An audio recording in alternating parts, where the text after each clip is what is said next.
Hope you enjoyed lunch. It was sponsored by our racing syndicates, and we thank them for that. We thank all of our sponsors, of course, have done a great job.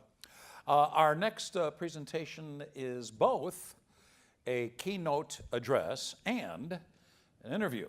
NBC Sports Group is always breaking new ground, so not really a surprise when its programming director, John Miller, asked if a traditional keynote could actually be something unique. And for the man who oversees 10,000 hours worth of annual programming at NBC and NBC Sports, well, you know, things like the Triple Crown, the Breeders' Cup, Royal Ascot, the NFL, the NHL, the French Open, Tour de France, America's Cup, the PGA Championship, and all sorts of other programs, we thought, well, we'll be happy to oblige your request, John. So we'll begin here with John Miller, and then Bob Curran will join John on stage to have a little chat. Ladies and gentlemen, please welcome to the dais my old boss. And by the way, God bless NBC. I work for them for, this is a great thing. Corporations aren't like this anymore.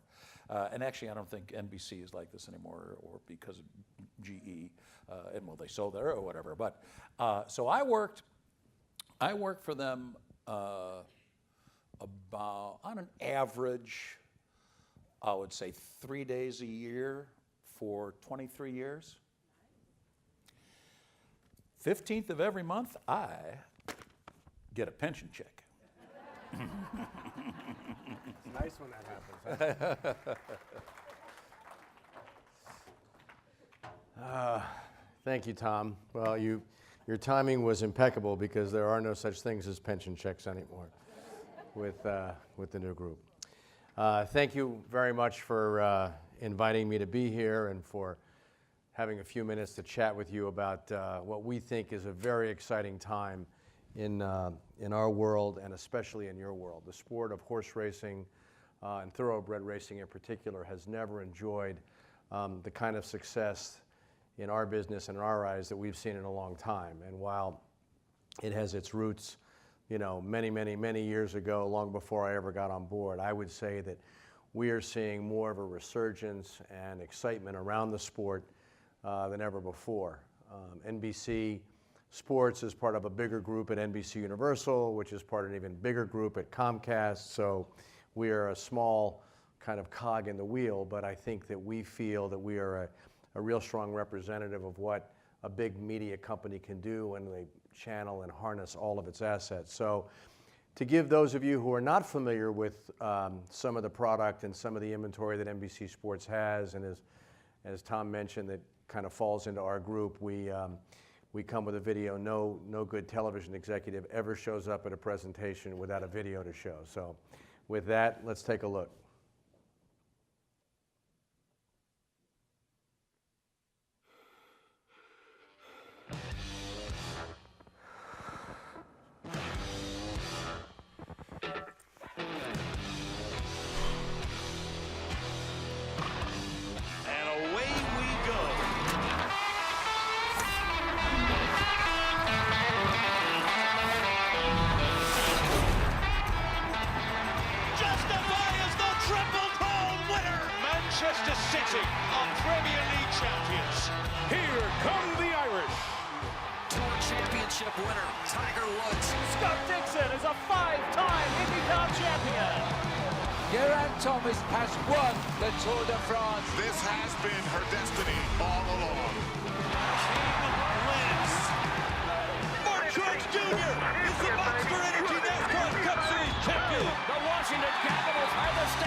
Just can't get enough of this stuff.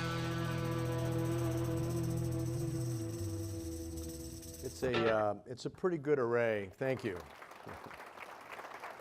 Thank you, and it's great to have your industry and your sport be such a big part of that. This is what I call the placemat. This shows you the lineup of a lot of the events that make up NBC Sports, led, of course, by the Olympics and Sunday Night Football, but we've also got, obviously, the NHL, the Premier League.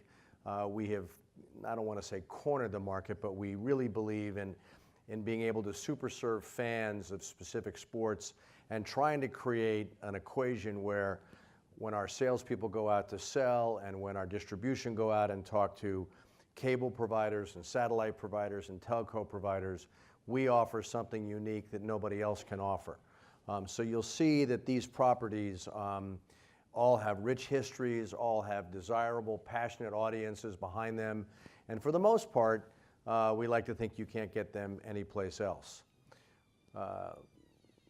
We are big believers in long-term partnerships. We think that when you can put some time on a deal, that it sends messages out across our marketplace, not only to distributors and viewers and fans, but also to other partners and other people in the sports industry. So you'll see, if we start at the bottom right of this picture, you'll see that we have the Olympics out till 2032.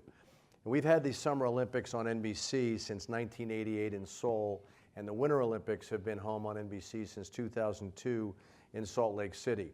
An interesting story, after the 2012 games in London, which is a very successful Olympics for us, we already had a contract for the 14 and 16 games. The 14 games were in Sochi and the 16 games were scheduled to be in Rio. And the International Olympic Committee came to us and said, you know what? You guys have been great stewards of our sport. You've taken care of the Olympics. You understand what the Olympics represents, and we want to be with you for a long time. So we would like to propose to you a long-term deal that goes out till 2032, which is the longest deal I've ever been involved in. And soon thereafter, the folks from the PGA with the Ryder Cup came with a similar sentiment after we did the 2012 Ryder Cup in Medina in Chicago. So you can see that we have a lot of properties that go out well into the next decade, including the Open Championship. We have the FIFA World Cup on Telemundo, which is our Spanish language station, and our horse racing packages go all the way out till 2025 for our big three, which are the Derby, the Breeders' Cup, and we will be announcing in the broadcast this weekend from the Breeders' Cup that we have struck a new deal with the incredible folks from Royal Ascot, and Royal Ascot will be home on NBC through 2025 as well. So we have taken those three iconic properties, Royal Ascot, the Kentucky Derby, and the Breeders' Cup, which we think are three of the most significant pillars in the sport, and set them out and send that message that we're in it for the long haul.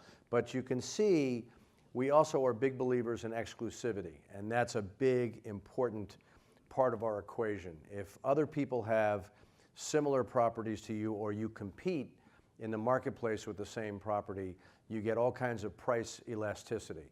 And what that basically means is that you're subject to what somebody else is selling similar product for. And if different people end up selling the product for a lot cheaper than you may be selling it for, you're forced to react. And that's never a good situation to be in when you're in the sports marketplace, or in any business for that fact. So you can see here, these sports are exclusive to NBC, the Premier League, the NHL, the Tour de France in cycling, which takes place over the entire month of July, Notre Dame football, we talked about the Olympics and the Ryder Cup. We are the home of motorsports, which we have really gone out of our way to acquire all the motorsports property we can. We feel that we own the sport of horse racing, the same thing. We've invested heavily in the sport of rugby, which, while it isn't a big sport here in the US, it's now an Olympic sport. It continues to grow as a fast team sport, and we'll grow that. We have recently invested in a new league of lacrosse, which we also think has real upside and great potential. And then you see at the bottom, we have all of the Olympic national governing bodies, which we embrace as we grow our Olympic platform. But what's unique about all of those sports is that all of those sports have high demand audiences and reach high CPM viewers. One of the sports you won't see up there, for example, is college basketball. College basketball is a great sport. We love it. We did it well for a long time. But when I was selling, for example, 25, 30 years ago, there were maybe 100 college basketball games available on television. This coming year, in 2018-19, there will be 4,400 college basketball games on television. Those of you who understand supply and demand know you can't make that work. So the guys who do college basketball at ESPN and CBS and Fox and all these other places, they do a terrific job with it. We're much happier to be spectators and instead embrace those sports that we know we can really get behind and grow. There is a saying inside the walls at NBC that we make big events bigger. And that's a very key part of the way we conduct our business. So whether it's the Super Bowl that from 2013, which is still the #1 ranked Super Bowl of all time, to what we've done with the Premier League, which is the English soccer franchise that we acquired in 2013. The Premier League had been on Fox and ESPN for 23 years before that. The most audience they ever received in a year was 12 to 13 million total viewers. At the end of last year, the Premier League on NBC had reached 39 million viewers. So we tripled the audience in a period of 6 years. The success that we've had with the Triple Crown, you more than anybody know how that sport grows and how that sport captivates the television and the American sports fan to the point where we have 40 million viewers for those 3 Triple Crown races. We recently acquired the Open Championship, which this past year had its best rating in over 18 years. Having Tiger Woods in the final round doesn't hurt, but we certainly are going to take advantage of that and use that going forward. And then obviously 9 of the top 10 shows of all time in television come out of our Olympic portfolio. So that's a big thing for us, and we're very proud of that. Let me tell you a little bit about our horse racing portfolio, because this is the one that probably means the most to you. We've had horse racing on NBC for a long time, and in 2011, when Comcast acquired NBC, this was the ambit of our inventory. We had 3 horse racing properties on our air, a total of 23 hours between the Derby, the Preakness, the Belmont. The Breeders' Cup was over on ESPN. And Gary Quinn, who's in the back of the room, who may be the single best friend the sport of horse racing has ever had. And I don't mean to embarrass him, but he is an unbelievable champion for your sport. He is in my office, if not every day, every other day, talking to me about new opportunities. And this is what has resulted. So take a look at this slide. Go back to the other slide for a second, if you would. So this is what it was, 23 hours in 2011 and 12, and now this is where we are in 2018. So we're up to 90 hours of horse racing programming on NBC. So for a lot of people who thought Pegasus was just Hercules' horse and that Royal Ascot was something that they heard about in My Fair Lady, now all of these properties are getting great treatment, unbelievable promotion, terrific production and showcasing, and we have invested heavily in growing the sport, and we don't stop here. This is what our portfolio looks like now, and we're excited because you can hit the next. This is what some of the additions are for this upcoming year. We've always done a series of Kentucky Derby prep races, but now we have all of the Kentucky Derby prep races. So we've got the Louisiana Derby, the Florida Derby, the Wood, the Bluegrass, and obviously Santa Anita, and we've also got the Arkansas Derby now. But because of the great success that we've enjoyed with Royal Ascot, we are now including some international races. So we're going to Goodwood at the end of July, and we've got the Juddmonte at York in the middle of August. So you can see that we're continuing to grow the sport and grow outside our borders on this. One of the other things that we've started to invest in heavily is what we call shoulder programming. So you can show live races that features the best talent, I think, in any sport, led by Mike Tirico and Lafitte and the whole team who does our horse racing, and Rob Hyland, who's our executive producer. But what also works for us is when we create shoulder programming. So last year, we did a show called Dark Horses. I don't know if any of you saw it.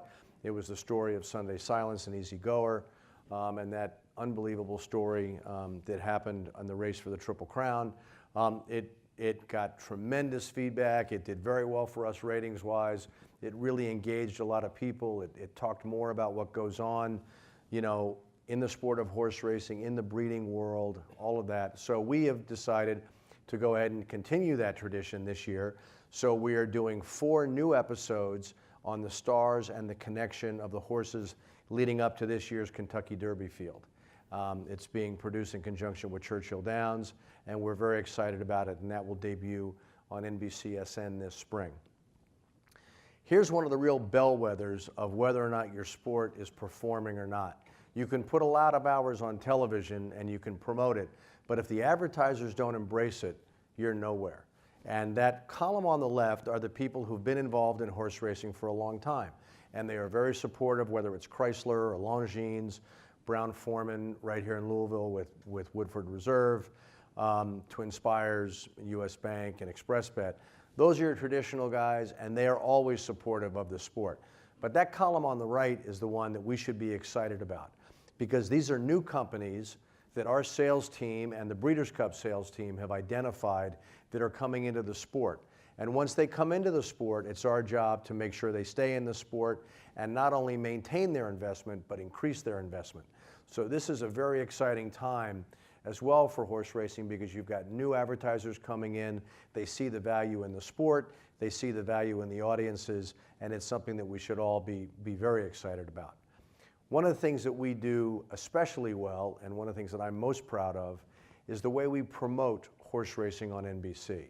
Instead of just slapping a quick promo together or throwing a graphic up, we really go out of our way to produce high-end, very rich-looking 30-second and 15-second promos for horse racing, and we run it in all of our marquee programming. So we run it in Sunday Night Football. So you'll see how we do that here. This is some of these in-context promos.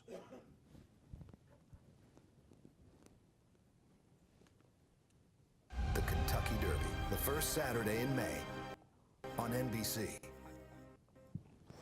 It wasn't a good first half from Arsene Wenger's Arsenal, and the Arsenal players would be actually out on the pitch for over a minute. Arsene Wenger sending them out to get... Saturday, beneath these majestic spires, beauty and tradition reign. They're off in the Kentucky Derby. The Kentucky Derby on NBC. Third period about to get underway. The Capitals have the lead on the Penguins by a score of 3-1. The excitement continues next Saturday. They're off in the Preakness. Will this party serve up another Triple Crown contender? Justify has won the Kentucky The Preakness Stakes, next Saturday on NBC and NBCSN. And again, we're just a mile away from the Atlantic Ocean. Players Stadium course, where they are all watching Webb Simpson put on a show, but he's got to take that spot or not, but Line found it and scored. First Bufflin, then Line. 2-0 Winnipeg. The Preakness Stakes, next Saturday on NBC and NBCSN. Only 12 horses in history have ever won the Triple Crown. It's finally the one! Will Justify defy the odds? They're off in the Belmont Stakes. Find out at the Belmont Stakes, June 9th on NBC and NBCSN. Beautiful passing play by the fourth line of the Vegas Golden Knights, and Ryan Reeves hits this puck on edge in a good hard. This year, the world's greatest thoroughbreds compete where the turf meets the surf. They're off in the Breeders' Cup Classic. Who will win the richest event in American horse racing? The Breeders' Cup begins Friday and continues Saturday on NBC. Coming up to halftime, what a game in Seattle. I mean, Russell Wilson and Deshaun Watson were over the moon in a crazy Seahawk win. Also, what to look for ahead of Tuesday's trade deadline coming up at halftime. 2 minutes to halftime. Second down and 12 now.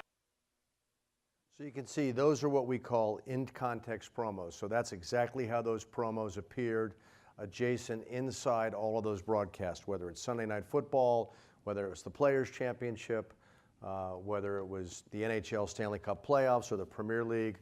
Our biggest, most marquee programming is what we use to help promote horse racing. I don't know if many of you saw it, but earlier this week we announced an extension of our Breeders' Cup Challenge Series. which has really been the glue and the thread that has taken people from the Belmont all the way through to here at the Breeders' Cup. And by doing that, we have extended our horse racing platform so that we now have horse racing on the air every month of the year except December and February. And there is no other sport out there that has that kind of coverage. So I think it's something that, again, we should all be very excited about.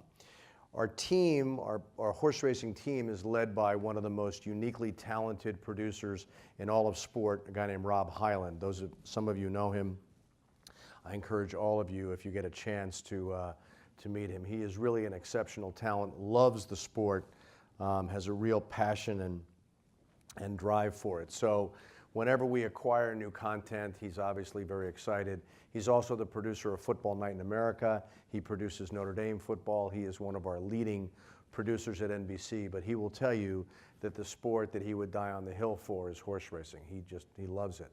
And so as a result, he and his team have worked together to put together a very, very special promo that we will air this weekend. Has not been seen anywhere. This is the first time anybody's going to see it, other than the people who've been working on it in the studio back at the NBC headquarters. But this will break on in the Breeders' Cup this weekend, and we thought you'd enjoy it because this is how we message to everybody our commitment to the sport. While many wait for that first Saturday in May, we know that the fanfare and adrenaline of this great sport stretches from coast to coast all year long. And we will collectively experience the spectacle. They're off in the Kentucky Derby. They're off in the Preakness. Justify is the 13th Triple Crown winner. He's on top of the world. While sharing the glamour and intrigue of the most prestigious events beyond our borders. So lean in, find the edge of your seat, because this is the home for horse racing. And that's it. Thank you. Thank you. Now I'm supposed to make my way over here. Okay. Thank you, John. Thank you. I don't think the industry can adequately thank John and Gary and the people at NBC for all they've done for our sport. And before I ask a question or ask any of you to submit a question, I want to thank you personally. My wife and I made our first trip to Royal Ascot in June, and I think it was really the NBC coverage in recent years that heightened our interest in it. It is a unique opportunity, and those of you who have been know what I'm talking about. Those of you who haven't, I encourage you to put it on your list. Once you're there, you'll tell other people it becomes a bucket list event. It's pretty special. Juliet Slot, who's our partner at Royal Ascot, is here this weekend and is an unbelievably great host and partner. So I'm glad you enjoyed it. John was kind enough to appear at a conference we hosted in DC a few years ago, the Pan Am Conference, and he talked a little bit about some of this stuff, but about his interest in expanding their international coverage. I saw you have 2 more new properties in England. I know the Melbourne Cup was one you're anxious to look into. We are. That's one of the things that we look at, trying to find a way to make it work timing-wise in that part of the world is tough. We've also got some digital challenges that we work on with them, but Gary is tireless in dealing with this, so I give him a lot of credit for trying to find a way to work through and find solutions, and that's one of the reasons why you see so much new product on our air. John, could you talk a little bit about the appeal of horse racing from the network perspective, the pageantry and some of that? Well, I think what happens is that NBC Sports' legacy is about storytelling. And if you look at the Olympics, you look at a lot of our properties, the way that those sports and those properties have become so iconic is because we're good storytellers. And there's nothing more dynamic when it comes to storytelling than horse racing. Because not only do you have the story of the connections, you've got the story of the owners, you've got the stories of the tracks, you've got the story of the legacy of the parentage of the horses. So that really, it opens itself up to so many different stories, and we have some great storytellers. Plus, I think with the advent of new technology, it's become a great, experience watching horse racing in super high-def television, in some cases even in 4K TV.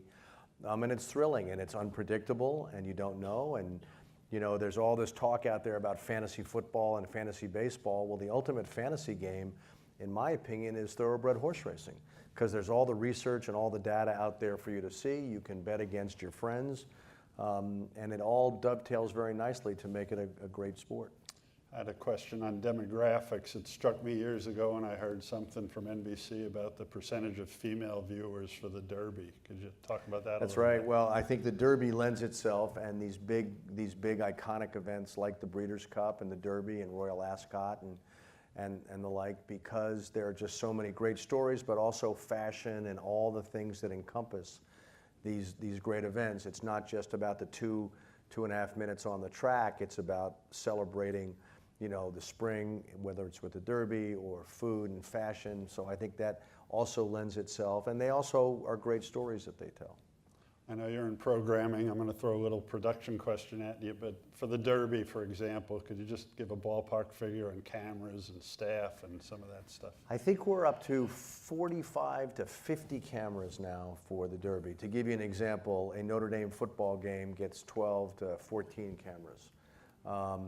It is probably one of our single most expensive and most extensive, what I would call remote productions, which is a production outside of studio. We cover it from every angle. We have cameras everywhere. We have track cam, we have cable cam, we now have jockey cam that you'll see on Mike Smith this week. So it's an enormously expensive undertaking. Can you talk a little bit about the Triple Crown winners and the effect they've had with sponsors? Well, it's interesting. We went 30 some odd years before we had American Pharoah in 2015, and a lot of writers had talked about how the timing of it made it impossible to ever have a Triple Crown winner again. And I know there was a lot of conversation about possibly sliding the Preakness back a week and sliding the Belmont even further to give those Derby horses a chance to recover. And then American Pharoah comes in and just kind of debunks that whole storyline. And then the feeling was, well, we went 30 some odd years, or we're going to have to wait another 30 some odd years. And then sure enough, Justify appears last year and does the same thing. So I don't know. I mean, I think it's great when you have a Triple Crown winner. I think it's even better when you have a horse vying for the Triple Crown and somebody comes out of nowhere and surprises him and keeps the mystery going. But either way, we see these horses and we make so much of them for those 6 weeks between the Derby and the Belmont. Now we have a chance to see them more and more and more, because you get to see them in the fall at the Travers, you get to see them here at the Breeders' Cup, and hopefully they continue to race. So you root hard for the Derby winner every year to win the Preakness at least. Right. Well, we used to have a spirited conversation, I'll say it that way, with our friends who run the Preakness about, we would refer to all of our prep races as the road to the Kentucky Derby. And he said, you can't call it the road to the Kentucky Derby, you've got to call it the road to the Triple Crown.